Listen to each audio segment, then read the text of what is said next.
To start our program, let me invite Binil Paul. Binil is a private tutor. He is based in Sheffield and he has a master's from Sheffield University. So he is going to be talking about education system in the UK. Here we go, Binil. Good morning, everyone. I'm Binil Paul, as he introduced me. I'm a private tutor for the last 10 years.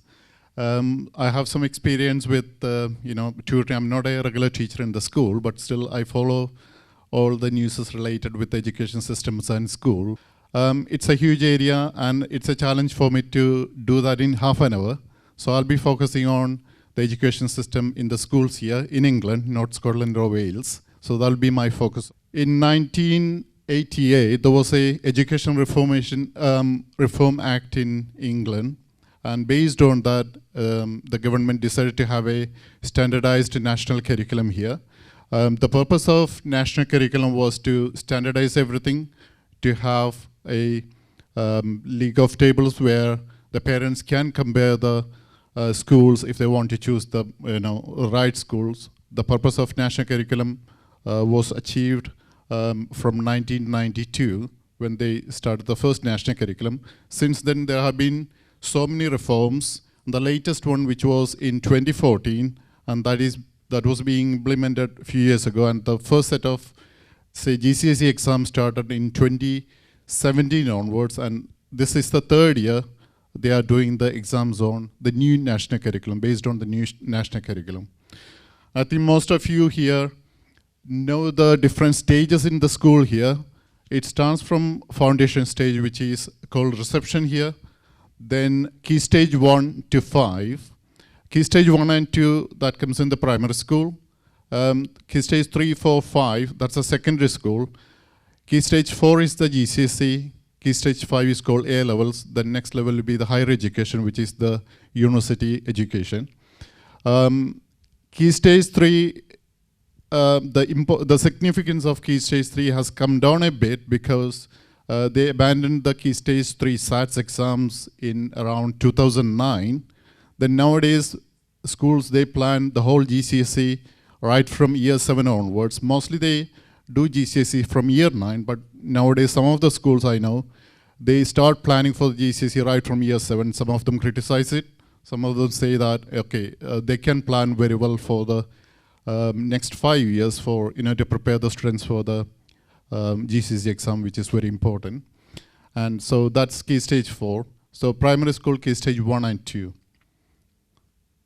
Now these are some of the subjects it is being taught in the schools here. There are subjects called core subjects and foundation subjects. In the core subjects, English, Maths, Science, why is it called core subjects? That's because they are compulsory and all the students have to learn them, and they have to take assessments or exams by the end of the school, which is GCSE. The foundation subjects, that's optional, but most of them are covered in various stages in the school curriculum. When the students come to the GCSE level, they will have an option to choose between the subjects. So that will be depending on their future plans for the education and so on. Apart from the core subject, there are some other subject which is compulsory, which is in the secondary school, that's citizenship, physical education. The students may not be taking the exams on that, but it is compulsory, it will be part of the curriculum. Another 2 areas are religious education and sex and relationship education, which are also compulsory. If the parents want to withdraw their child from that, some areas of those subjects are compulsory, they can't do that, but there are options. If they want to withdraw their child from certain classes in those things, they can do it. Every school are required to publish their policy on the sex and relation education on their website, so parents can read it and see what is being taught in the school in that particular area. Most often, when I go to any, say, parties or any events, one of the questions I get from most of the people, since they know that I'm a private tutor, where can I find what is being taught in the school? That's one of the very frequent question I get. And parents often wonder whether the kids are doing any education at all, because they don't bring books, especially in the primary school. books to home. They may have just one homework a week. So they always are interested to know what sort of things are going on in the school.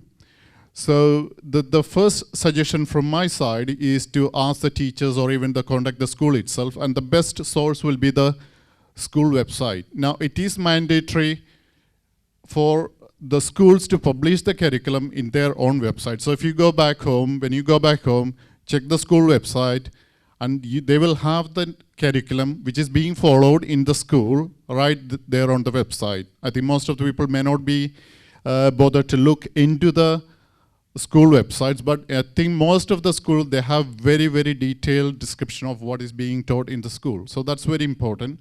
It can be obtained from the school website. Second one is just Google it for the national curriculum. Again, very detailed, like I think it's about primary school curriculum is more than 100 pages of a PDF file. It's a very long one, very detailed one. You will get class-wise syllabus specifications. That is also available on the Department of Education website. From GCSE onwards, the exams are conducted and carried out by the different exam boards. And their exam boards, there are different exam boards. And if you go to the websites of those exam boards, you will have plenty of resources. The information like specification, the exact syllabus they will follow for every subject.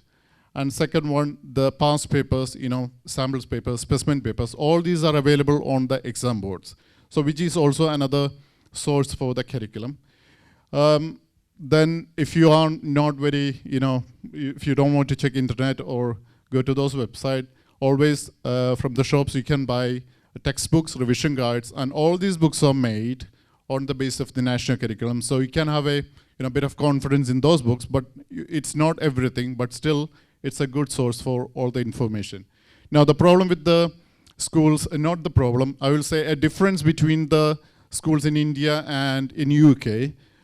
We have a national curriculum here. So the schools may not follow any particular book. So if you buy a book, schools may not be using that book at all. The teachers and the school will have every freedom to design their lessons or to plan the lessons according to the on basis of the national curriculum. In India, we had prescribed books, so we just need to focus on that book, but it is completely different.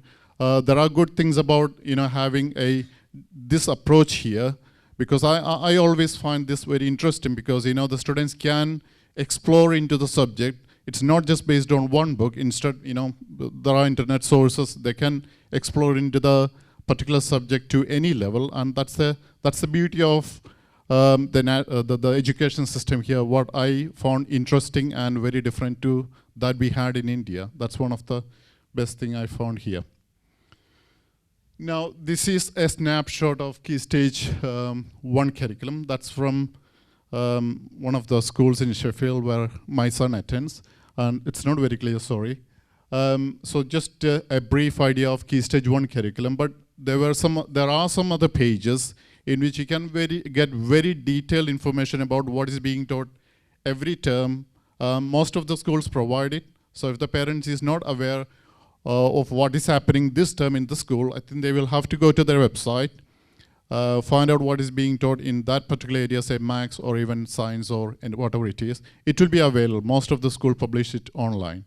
Otherwise, you may have to contact the teacher. They will give you, some schools provide the planning sheet for the whole year or for the term, and it will be attached to the student's notebook. So there are plenty of ways to find out the information about the subjects being taught in the school. Now, as I said before, the beauty of the education system here is it's very, very different than India. We don't follow a prescribed book here.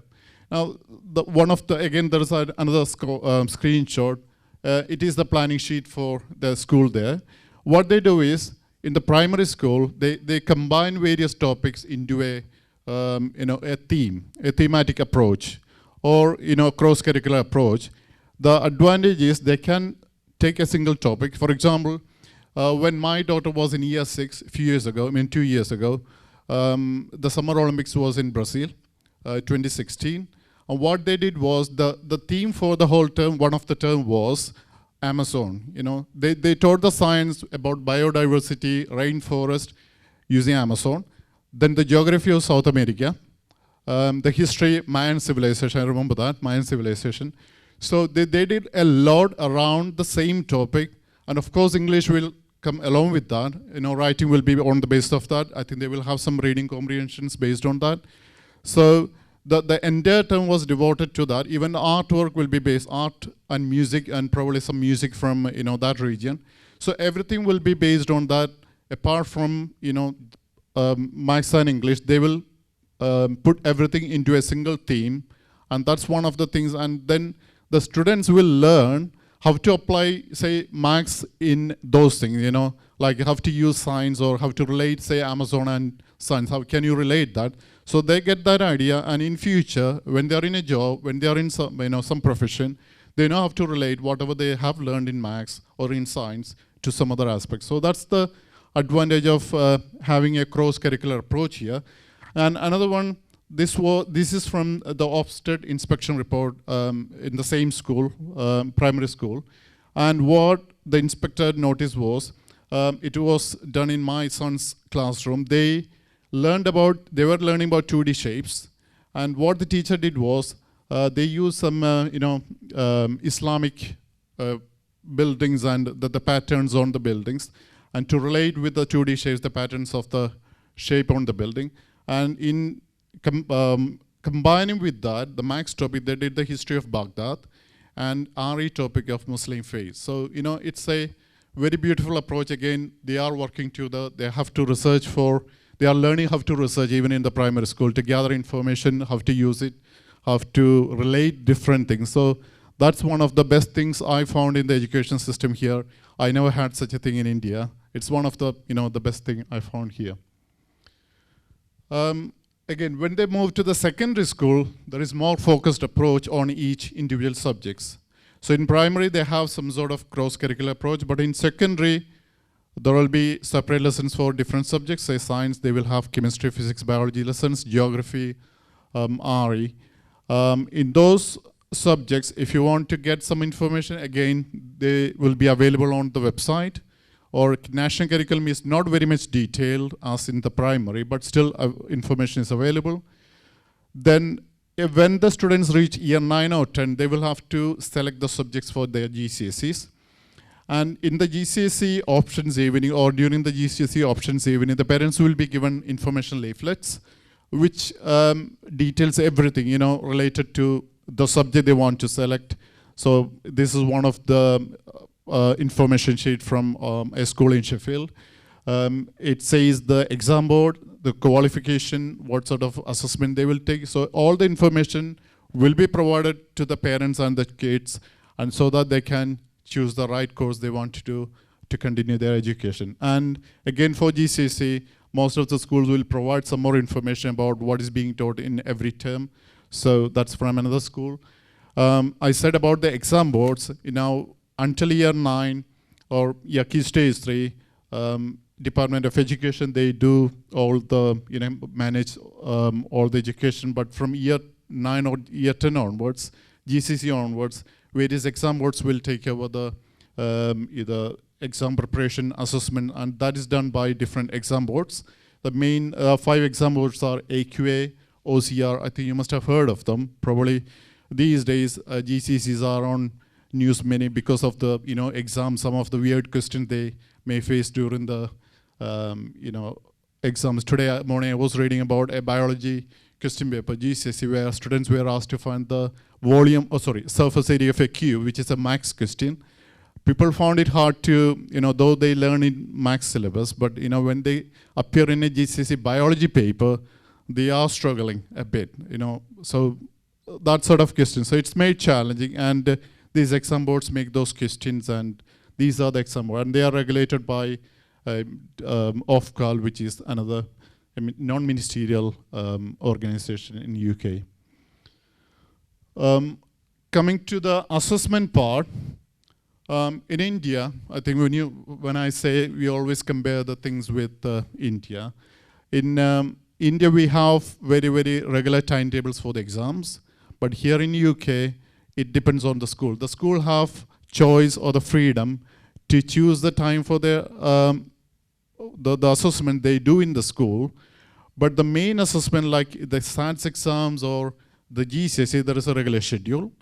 First of all, start with the Key Stage 1. At the end of year 2, the students will be taking a Key Stage 1 SATs exam, which will be made non-statutory from 2023. It is marked by the school teachers, internally marked, but end of the primary, which is Key Stage 2 SATs exam, it will be marked externally, and those results will be used by the government to, to publish a league of tables, which is, to monitor the progress of the students achieved in various schools. Then it can also be used, it will be used by the secondary school to sort the kids into different groups based on their abilities.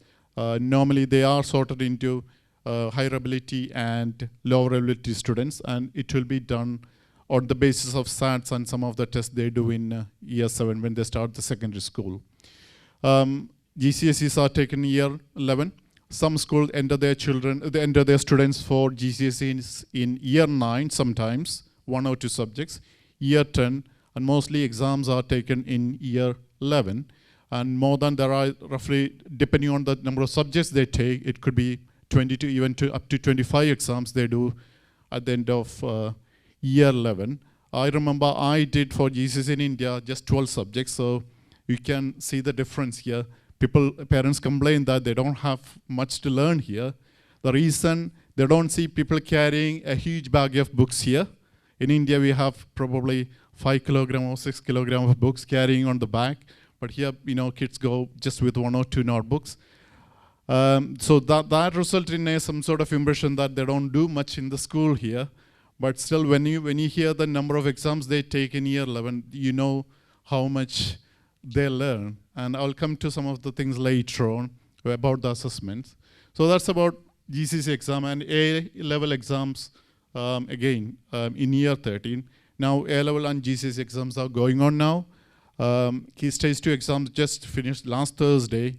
And Key Stage 1 science exam, the school have an option to do in the month of May or June. That's up to the schools and teachers to do the time, to decide the time. Now, there is a very controversial test coming up from 2020.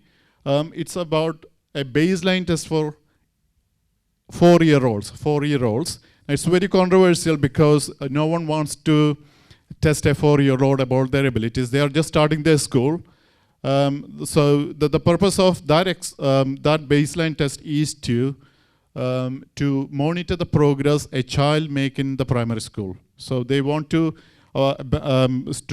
discontinue the Key Stage 1 science exam in 2023, and then start monitoring the child's progress from age 4 to age 11. That is the purpose of that, and there is a petition going on to abandon that plan. So I don't know what will. It is being planned from 2020, so that means next summer onwards.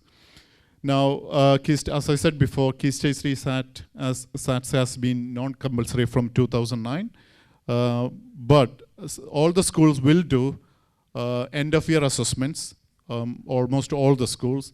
And apart from the end-of-the-year assessment, all the schools will have some sort of formal assessments at the end of every term. They will have some mini tests almost happening every week.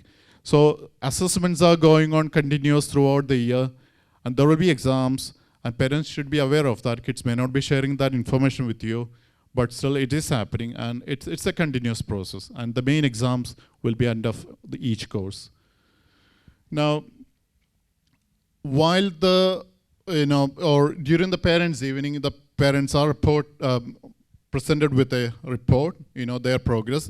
It could be once or twice in a year. And at the end of the year, it's required for the schools to provide the parents with a printed report. And the problem with the current reporting is many parents find it very confusing because they use certain words to represent the child's progress. Now, in the old curriculum, when it was the old curriculum before 2015 or so, the way in which they presented the child's progress was using numbers, or numbers level 1 to 8. By the end of Key Stage 3, which is year 9, children achieved a maximum grade of level 8. It started from level 1 in year 1. So that was very easy to compare. and it was universally followed in all the schools in England. But now the school have again the freedom to choose the words or the way in which they present the progress. Now some of the words that you may see if you have kids going to school, some of them are emerging, expected, exceeding, basic, advancing, deep, beginning, secure. These are some of the words you will find in the school reports. Now, if you look at those words, expected, advancing, and secure, those are the three words which indicate an average student. Average means the expected standard. It's called age-related expectation. The government set a target, and every student must achieve that, and that's those words, expected, advancing, and secure represents. And if someone is working beyond that level, they are given another one, exceeding, deep, and deep, exceeding. Those are the words which may be used to describe their performance. Emerging, basic, beginning means it could be a student who is not up to that level of expected standard. So probably this is a clever way of presenting the the progress. But for a parent, sometimes it can be a bit confusing if they don't know what it means, or there will be some information which describes what these words mean. So anything exceeding deep means the students are able to work independently, or they are making very good progress. An example here is, look at the boy who is almost at the bottom of the seabed. Now, he is someone who is working independently, working at a greater depth, which means he can do without much help, or if the lessons may be followed very easily, or can do the work independently. That's the whole purpose of explaining using these words. Some of the schools secondary schools give a predicted score. If they perform at this level, if they progress at this rate, they may achieve certain grades. It could be grade 5, 7, depending on the performance. So that's a predicted grade. Some of the schools provide that. At the end of the primary, there is a SATs test, as I said, key stage 2 SATs. And now this is the progress reporting. Earlier it used to be the level system, numbers 1 to 8. If you have someone in year 6, by July, they will get the results for the SATs in year 6, which they finished this week. The expected standard is said to be, the one I said, an age-related expectation, that is said to be 100. And it is obtained by converting the actual score to a scale score. And you will have a minimum of 80 and a maximum of 120. So those who got full marks, or 49 out of 50, will have a scale score of 120, and expected standard will be 100. If someone is below the expected standard, there is some intervention program when they go to secondary school. Government provides some certain funding, £500 per child to be. I think that's only for English. I'm not sure about maths, but there are some intervention programs if they haven't achieved the expected standard. A high standard is said to be 110, which is predicted to be, when they go to GCSE, they are expected to have some sort of A grade, and that's called a high standard. Again, in key stage 1, there is another one. In key stage 1, the maximum is 115, the minimum is 85, expected standard is 100. The GCSE, the grading, there is a change in the grading system, again, because of the changes in curriculum. They changed to a number system. Earlier it was A star, A grade, and so on. So you can see that 7 is in line with A grade, and grade C, it's in line with grade 4. So the number system is the new grading structure. 9 and 8 are the A stars, and grade 4 is for C grade. Now, for anyone who is planning to do any university education must have a grade 4 in English and Maths. Otherwise, they will not be able to do it later on for a further education. Grade 7 is said to be a high standard, and most of the schools, to apply for the A levels, if they want to study, say, biology, they must have a minimum grade of 6 for the GCSE. If they have a grade 5, they will not be able to take biology, that's a specific subject, but they will have an option to study something called an applied science, or it's a beta course which is based on courseworks, and that is based on the grade. So if the student perform very well in the GCSE exam, they will have a guaranteed seat for that particular course, and some schools even ask for grade 7 in the respective subject to study that particular subject for the A levels. If it is 6, some schools may not accept them, but less than 6 means obviously they cannot they cannot study that particular subject for the A levels. So there is a requirement for A level applications to have a minimum grade. Now the assessments here again, when I compare the assessments in India and in England here, I always found either the assessments are very challenging, especially with the introduction of the new curriculum. Even I find some of the maths guide, I'm a maths tutor, so I find it really extremely hard to solve some of the questions. And I wonder if I write my GCSE exam, okay, I'm hoping I will get a very, very good grade, probably a grade 9, but still I'm not confident to get a full mark there. I'll be struggling, I'm sure. So I can just imagine how hard it will be. And always even after every GCSE exam, students will be coming to tutor or I think Twitter. They start to complain a lot about the assessments. And this week, biology exam, there was lots of complaints about I think they said something about pancreatic cancer, some questions on cancer. They learn about cancer, but the questions are very much, different from what they learn in the classroom. They are all applied questions. So if they know if they have very deep knowledge about the subject, probably they can do it. I don't know if there is a medical profession here. If they see such a question, probably they find it harder. I've shown the questions to so many other people. Some of the biology questions to medical professionals. They were wondering what to do with those questions. So it is extremely hard. An example I'll give you why. It is extremely hard. Last year, the grade boundary for a grade 9, the maximum grade anyone can achieve for biology and physics was 65%. So if they had, out of 200, if they had 130 marks, they get a grade 9. So that's hard, it is very hard, extremely hard. Children really find hard, and after the exams, they are very much disappointed. I read one article written by the chief of AQA. She said that they are not going to make it easier. If it is extremely hard, they will lower the grade boundary so that they can always show some percentage of students will have, say, grade 9 and 8. I think it's roughly about 3% of the students will have grade 9 for every subject, roughly, and it varies with the subject. So that's one of the things. And again, critical thinking, problem solving skill, they are really, really important in all the subject areas here. It's not just having numerical skills to do maths.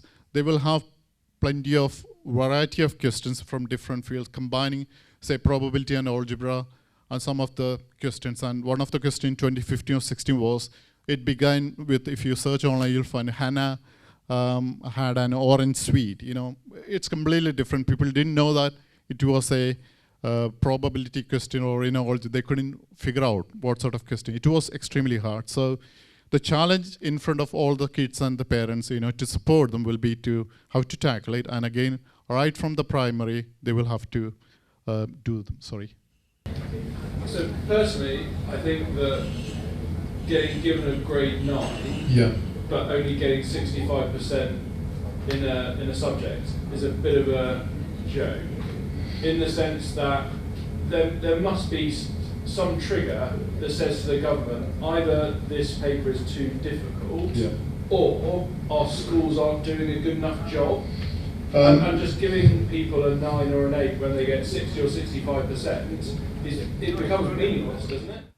One point is they introduced a curriculum, they started the curriculum to teach in 2016. So the first exam they had for science last year, that was the first one. So I think the teachers were not really prepared to prepare the students for the exams last year. I think it will be increasing maybe in the next few years, because they just started learning the new curriculum from year 9. If they had started from the primary, probably they would be in a different position. What I'm thinking is, when the kids who are doing primary right now, when they are GCSE, I think they will be better prepared for such harder exams. But right now, probably at least for the last 2 years or this year's students, they are not well prepared. I'll come to another point, I think, later on. I missed one point here. That was about, say, Key Stage 2 SATs exams. In 2012, I think they abandoned the science exam for the Key Stage 2, which is end of primary assessment. Since they stopped it, discontinued it, last year there was a report, I think from 2040, every year they do sampling tests for science exams in primary school.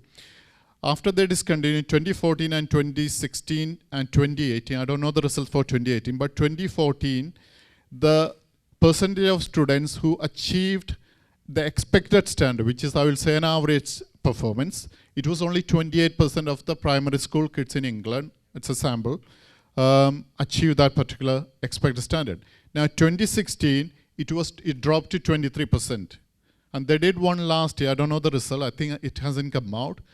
That is expected to be around in 20s. That's the percentage of students. So the science literacy, I'll say it's very, very minimum. Students are good in biology, but what they found out was they were very weak in physics and chemistry. Those were the. So I think when you relate that primary results, those results to the secondary, we can say what is the reason. I think hopefully it will change, but I'm not very sure because science is not given that much importance in primary because schools are very much focused on maths and English. The exams are on maths and English. School performance will be based on those ones, not on science. The science is not given that much importance in primary. That's the main reason I think students find it harder later on. Okay. Now, when we come to the progress, the school, the performance of a school, or if you want your child to be the best school in the area, you may ask different people. You may ask your friends for experience and opinions. And there are different ways of finding out. One of them is the Ofsted report. It will be available on the school website. And there is another one which if you go to the Compare School, it's again available online. You can find out different schools with their performances. Now I just compared with some local schools here, and one of the schools in Sheffield. You can see they are very good, like Tiffin Girls School and Wellington High School. There's a progress score. Now the progress score they report in these school league tables. Now they are compared with the basis of a progress. Now what is that progress score is? If two children finish their primary school, say one in London, one in Sheffield, at the same level, GCSE, when they come to GCSE, they compare the results again. And if a child in London made a progress, now imagine they finished at a scale score of 110 in London and let's say another child in Sheffield with 110 score. The child in London got, say, grade 8 here, but whereas in Sheffield they got grade 7. So that means the child in London made more progress than the child in Sheffield. So that is giving the school in London a plus number, whereas the Sheffield student or the Sheffield school will have a negative number. So such numbers are calculated and will be given an average for the school. So 1.19 is really good, extremely good. So well above average means the students in the school is making really good progress, whereas you can see the Sheffield school as 0.22. Last year it was 0.01. This is based on the last year's result, the previous year. So sometimes it goes to the negative. Negative means on an average, you can say students are not improving, or majority of the school students are not getting that progress as compared with the other students in rest of the country. So a 0 will be, England average is 0.02. So that gives an idea whether in an overall, or whether the student is making a progress or not in comparison with the primary. So that's the way in which they assess the schools now, assess the performance of a school. That's what is being done right now in the country. Now, the last point, something about the home learning environment. I think we Indians are probably notorious for pushing the kids to study. I think most of you are, encouraging the students or supporting the students to study at home. Homework will be there from the school, or some parents send for private tutoring, or maybe some other support. And there was a study, I think just 2 years back, done by University of Oxford and University of London. It's a very, very long report. I haven't read everything, just I took some of the key points. And what they found was, if there is a proper learning environment at home, that will be helping the students achieve a very, very good grade. And that is done with a sample size of about, I think, 3,000. They did over a period of time, I think started from 1997, followed those 3,000 people, right from the early years, say foundation stage, to the GCSE, and compared the results, and they found a correlation between the support they have at home and to the results they achieve in GCSE. So obviously, I believe that most of you will be supporting your kids, but it is very important. Support could be, in terms of resources, or books and other, following up with your kids, sitting up with your kids to understand what is going on the school. It doesn't have to be, asking them to learn each and every day, but still to be with them and help them to say tackle the problems they find in the school. So it's not just I just focused on the curriculum here, but I'm not saying the books are everything. They learn things from various other sources, but this is one of the important, because people are judged by the scores at the GCSE, at the end of the GCSE or A levels. So having a support at home will be helping them a lot. And probably if you contact the teachers, what I personally found was, unless you ask for it, the teachers probably they won't do anything. I had to personally contact the teachers and to ask for certain things. There'll be always positive response. And the last thing I will say is, everything is not very rosy with the schools here in England, because of the public spending cuts and so many other things. I just read, I think a few weeks back, that there is a increase in the pension contributions from the employer side, and I think that will be taking some money off the school budget from this year. So all these are happening, and there is a problem with the teachers' retention. They are turning part-time jobs, and I can personally, I don't know about is it because of north-south divide in Sheffield? It's a big issue with the the teachers and the availability of teachers. So that's one of the issues. So if you have a good support for your kids, it will be helping them a lot. So I think I gave some information in half an hour. I can answer any questions if you have, please. So my question is, I've done my education I've done my education from an Indian system, and I have my 8-year-old son who is in primary, and I sit with him and I help him in maths and English and science and citizenship. Yeah. So my question is mainly this, and I understand that you say that in primary, because the schools have their own, autonomy to set the subjects and to set, not the subjects but the curriculum. Yeah. I beg to differ, and I feel that having a more structured approach, especially in subjects like maths, not necessarily in language, because I think the way they teach children English here is amazing. But the way they teach maths is really good. I totally feel that the way our approach in India, more disciplined, set curriculum, makes more sense in the long term as well. And also, like you said, when people reach GCSEs and A-levels, they take 24 subjects, 12 subjects, etc. And in effect, they are doing a lot more work. Yeah. However, what I understand, and this is more from a work perspective, because I have seen a lot of, so I work in the financial services industry. And I do a lot of training for graduates who come on board. And what I understand from students who come from the elite Oxford University, etc. Like you said, there's a lot of self-learning, there's a lot of discipline learning that comes up. They're really good at maths. And I think they're really good at maths because of the way they're taught from home or from their tutors or wherever. So I personally feel that Indian approach to numbers and stuff like that is better than over here. But language, for example, is English, for the way they articulate themselves is taught better here. It's more open inference kind of a thinking concept. Max, I don't find any fault with the system here. I like it very much. Sorry. Yeah, please. Actually, the schools and teachers don't have that much freedom. The curriculum is set by the government. Yeah. Now the teachers don't have 100% freedom. Now the schools have a policy, assessment policy, which teachers have to follow. Now the head of the department puts the scheme of the work. So as a teacher, class teacher, what I have to follow all this. So there is a freedom which is good for the teacher and students, because we all have our own personality of teaching.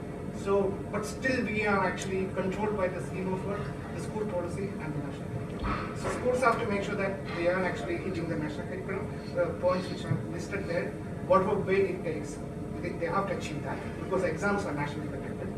Schools have the whole school policy, then it is an HOD who is giving me a scheme of work, okay, this is what is to be achieved. For that you have to have these 4 lessons, and obviously he will give me, okay, you can change these, but it's like mostly limited. So it's not that free. Yeah, it is based on all the schools, independent schools or the private schools, they don't have to follow a national curriculum, but all of the public funded schools, yeah. But national curriculum is a very, very good document. I think they spend millions on preparing that document. So I will say that will be the best. And the schools will prepare, even if they have that autonomy, they will prepare on the basis of national curriculum. Again, it could be related with the teaching, the quality of the teaching staff. But the strategy in the primary school is to develop mental math skills. That's what they do. Do everything in your head, the calculation maximum. And that's a good strategy. They really focus, right from the young age, they do that. And I will say, when they come to the secondary school, I always find primary, the care they get, in terms of teaching quality, I always found the primary is much, much better than secondary. Secondary, I think the teachers come to the class, they take the lesson and leave the class. But primary, they do a very good job compared to the secondary. That's what I felt personally, and from the other students, I felt that. So, the quality of the students that come out of the schools now, they must have followed majority of the school years through the old curriculum. But when the new curriculum is very rigorous, right from the primary, now it is very, very, I will say, challenging. I think when these students come out, they will be better prepared. Now, I remember in 2005, I think, when I came here in UK for the first time, I read an article in BBC where the kind of exam question they have in GCSE here, and in China, they were comparing, and they say that they asked the Pythagoras theorem just with the numbers like 3, 4, and 5. The most smallest number they can imagine to apply Pythagoras theorem. And in China, they have very, very, really hard questions. So from that point, it moved to a very, very highly challenging curriculum. I think it will make change. It will be bringing differences to the quality of the students who come out of the schools and colleges here later on, maybe after 5 years. You will see the difference. That started only from 2015. And I believe that it's changing, right from the primary. It's really challenging. Yeah. I don't know if you mentioned this at all, but can kids reset exams? Yes, I don't, they have to resit exams for, say, GCSE, if they don't achieve grade 4 for English and Maths. I think if they manage to get a grade 5, I don't think they resit it, because there is a requirement for further education. They need to have a grade 4 for English. Otherwise, I think I haven't seen many people doing that, but resits are there. Mainly for English and Maths, not for other subjects. Yes. Can they voluntarily resit? Improvement for the university admissions, I think if you do resits, I think they don't. Some of the good universities, they will not accept. I think they can do it. I'm not very sure, but for A levels, if someone wants to do a second time, they can. I think they can do it. But some other universities, if you apply to, say, Oxford University, obviously you're out from that list itself. I think it is designed this way. If you are actually talking about a GCSE level, then you go out and work, find your passion, then you go into HE, which is college education, which actually any mature student without any qualification, showing some experience can actually join. Then you do that while you're BTech or something like that, BT, is that, then you... Yeah, for adult learning, if you have a break, then you can do, there is something called access course. Again, that will be Maths and English. They need to do that. Yeah, I mean, you know, those who are in 20s and 30s, they come back to universities after doing adult, this access course, which is, a refresher course like a Maths and English. They need to have grade 4 again there. Normally phase schools, again, they will have to follow the, the standards set by the government. But, there are reports that certain phase schools are not doing exactly what. So occasionally we see those reports in media that, Jewish schools here or in Muslim schools there, they have different kind of, so it's in a building, we don't know what is happening there, if majority of the students there or all of the students are from a particular faith community. But apart from that, I will say most of the schools, even my kids go to Catholic schools, they have some sort of Catholic, system there, but mostly, yeah, all the faiths are welcome there. They don't segregate on the basis of faith, but admission policy, some segregation, I will say, on the basis of faith. I think British Humanist Association, they are fighting it, to take that out, like the selection or the admission policy should be changed. But curriculum-wise, they follow in my school, the primary school, they teach about evolution in year 6. They learned that. I don't know about all the schools. Some schools may not do that, but probably almost all the schools will follow the curriculum. On that note, that probably taking out faith from the schools can do better to students. Let's thank Binil for this wonderful session. Thank you.